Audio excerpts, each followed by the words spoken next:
name's Robert Morris. I'm a Jesuit scholastic. I took vows in early 2010, and I'm currently studying philosophy and theology at Jesuit Theological College. At school, I struggled. I think I didn't find school very easy. I was a bit of a sort of loner, a bit sort of quirky, I think. I didn't really know what I wanted to be. And I think it wasn't until I really left school that I started to sort of discover more about who I was. When I was a child, I think I did want to be a priest at times, but I also thought about being things like doctors. I was very drawn to the idea of caring for people. So yeah, I think my dreams changed as I went along as a child, but certainly the priesthood was there. Yeah.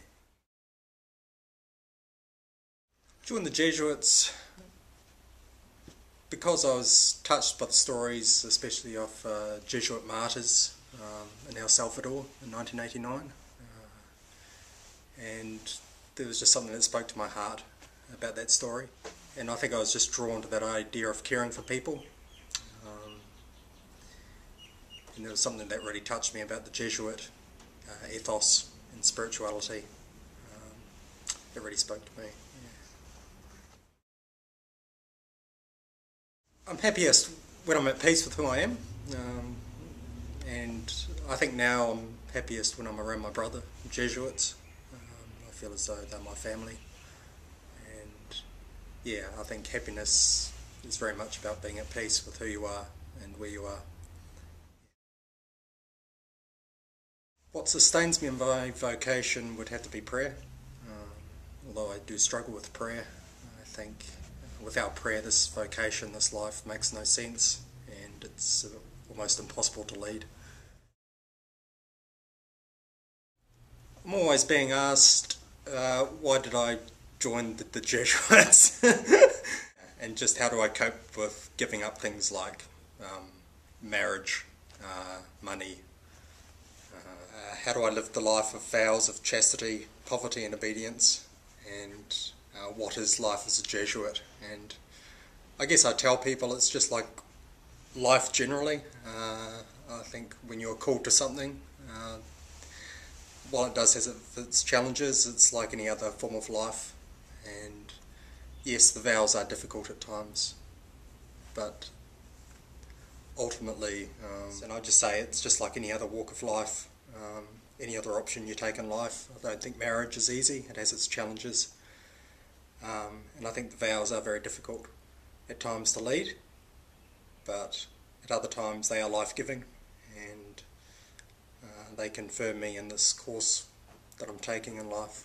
And yeah, and just life is about one day at a time, so you just place it in God's hands ultimately, and you live one day to the next as best you can. So yeah. The historical Jesuit I most admire would have to be Ignatius. It was the story of Ignatius that really drew me into confirming my vocation. And I think I identify a lot with Ignatius. There is something about his life. He was a man who experienced a lot of ill health, and he was a daydreamer like myself, and he sort of dreamed about girls and adventures and all that sort of stuff, and even now I probably still dream about these things at times, but ultimately it was the desire to serve God, and I think it was the sort of an amazing, almost eccentric way he went about it. He probably seemed crazy to many people, and he still does, and he is, you know, just crazy for God, and there's just something that I find extremely attractive about that sort of personality. So yeah, that's why Ignatius would be my favourite. What I hope for would just to be more at peace with who I am. I just hope to be free, and that's the grace I always pray for, and I just hope to be continually more confirmed in this life, and to truly find God in those around me, and in my brothers, and in the work I do. So yeah.